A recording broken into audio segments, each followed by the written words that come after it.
Okay, so today we're looking at a term called solubility and another term called saturation. So, solubility, you've actually already seen. We've talked about solubility when we looked at the solubility table way back in Unit 2. So, remember, we looked at if something has high solubility versus low solubility. So, the term solubility is basically talking about the maximum amount of a specific solute that can dissolve in a solvent. Okay, now the term saturated, so the concentration of a saturated solution, this just basically means that it has the maximum amount of solute that's able to dissolve in that specific amount. Okay, so what does this depend on? So it depends on a lot of things. Obviously, it depends on the solvent, depends on the solute, but it also depends on temperature and pressure. Okay, pressure really only impacts gases. So if you have a solute or a solvent that is a gas, temperature really impacts more so liquids and solids. Okay, and gases as well, but typically when we're referring to this, we're talking about either a solid dissolved in a liquid or a liquid in a liquid. Okay, now usually when we refer to solubility, we refer to it under SATP conditions. So this stands for standard ambient temperature and pressure. So in other words, this is actually a set of conditions. This is 25 degrees Celsius and 101 kilopascals for pressure. Okay, so don't worry about the pressure so much.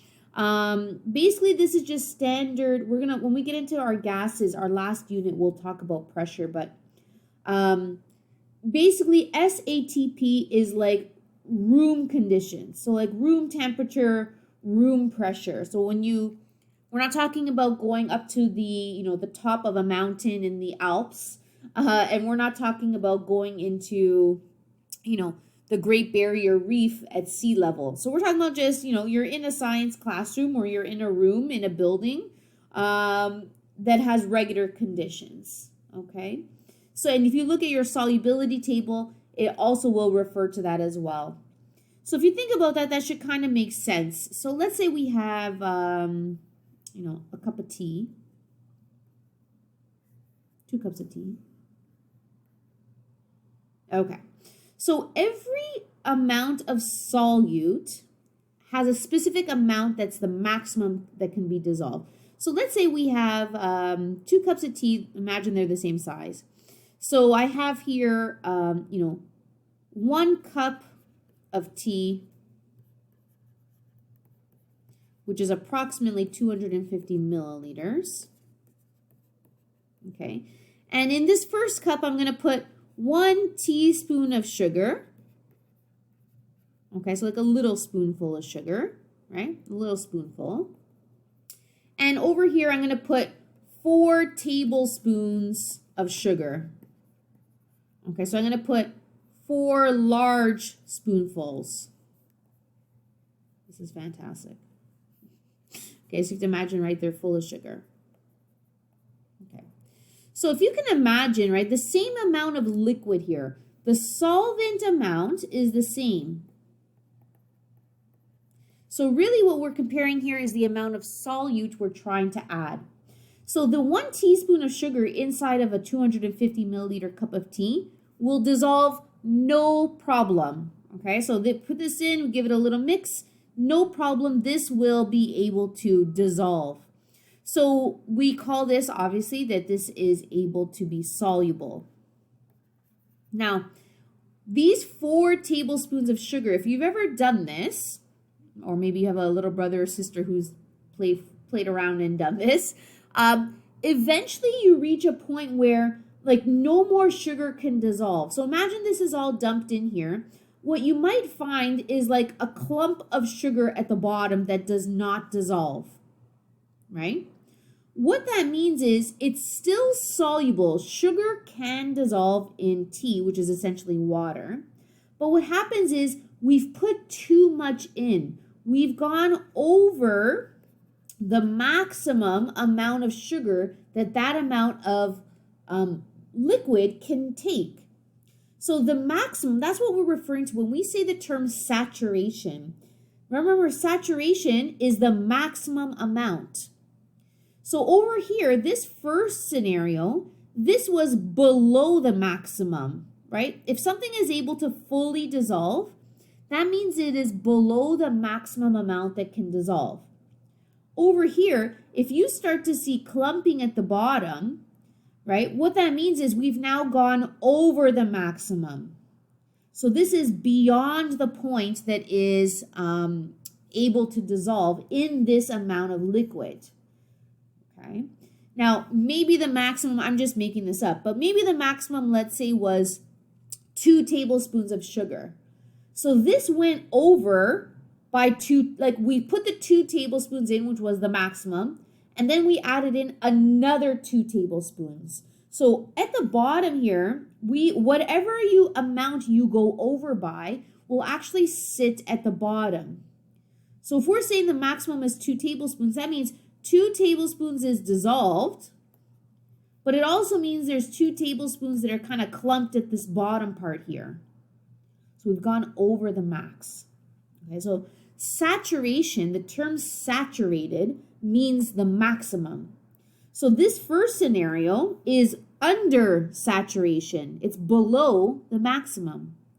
The second scenario here is over saturation. It's above the maximum. So we're going to talk more about that. There's specific terms for this. So degrees of saturation, there are 3 ways we can have an under saturation point, which is called unsaturated. So this means below the max. Oh my goodness, I cannot write today. So this is below the max. We can have it at saturation, which means you are at the maximum. And then we have something called supersaturated, which means above the maximum. Okay, so with my example with my tea, saturation would be 2 tablespoons. Under saturation means anything below that. So maybe I only have 1 tablespoon of sugar. And supersaturated is anything above that. Maybe I have 3 tablespoons of sugar. Every type of solute has a specific maximum. And actually, every compound is different, right? And it depends on if we're talking about water or like what the solvent is. So we are always going to be referring to water as the solvent, okay? But you should know that different solvents have different maximum amounts that it can dissolve, right? So when we're talking about this term saturation, we're going to look at, okay, well, what are the actual, so we're not going to be talking about sugar and tea all the time. We're going to talk about actual compounds in water. And we're going to look at how things like temperature has an impact. So before we get into, actually, we can talk about this. So unsaturated solutions, remember, means that you have less solute than the maximum amount that something can hold. And of course, we're talking about a certain temperature, certain pressure. Actually, I'm going to backtrack. We'll talk about the temperature first. Okay, so I want to talk about how temperature has an impact on solubility. So let's go back to our tea example. I know. It's just I like something that's familiar. So here we have 2 cups of tea. So again, same amount. 250 milliliters of tea, 250 milliliters of tea. So remember we talked about how the saturation amount, so let's say the maximum saturation amount was 2 tablespoons, right? That's our like imaginary number. Now, what if we were to adjust the temperature? So let's say the one on the left was room temperature, but the one on the right was cold. We put it in the, maybe we put it in the fridge for a little bit. We made like an iced tea or a cold tea. So this is, let's say, 5 degrees. So room temperature, 25 degrees, cup of tea, and then we have a cold one. Now, the maximum at room temperature, we said, was 2 tablespoons.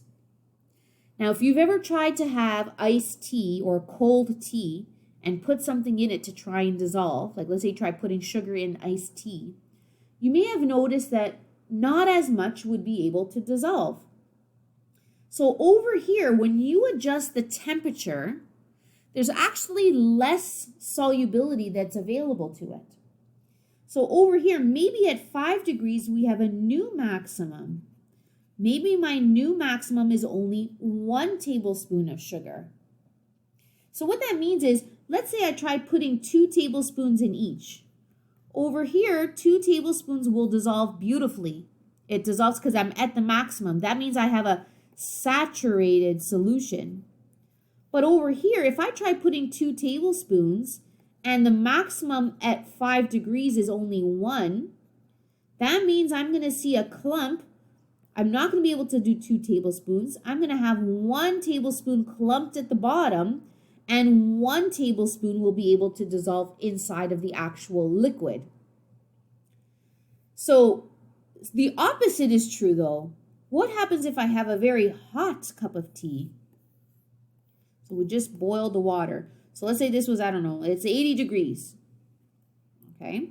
So the difference here now is actually when you increase the temperature, usually, so if it's the opposite, right? So when it's colder, iced tea, we can't really dissolve things in it very easily. But when we have warm water, we increase the temperature of water, we might have a new maximum of 3 tablespoons. So again, I'm just using numbers that we're familiar with. So 3 tablespoons is the new maximum. So if I try putting 2 tablespoons in here, it's going to dissolve beautifully. And actually, I now have an unsaturated solution because I have less than the new maximum. So temperature plays a huge role with liquids and gases, but remember I mentioned we're going to be talking about water as the solvent here. So temperature plays a very big role. And actually, every solute has a different amount that it will change by. So here we're talking about sugar in tea, but if we're talking about sodium chloride is not going to behave exactly the same as, let's say, potassium chloride. Every single compound has a different solubility maximum for different temperatures. And that's where we're going to go with this. We're going to go, well, how do we know how much it can dissolve, right? Okay, so let's go back to this. So unsaturated solution is where you have less solute than it can normally hold at a given temperature, right? So you are under the max.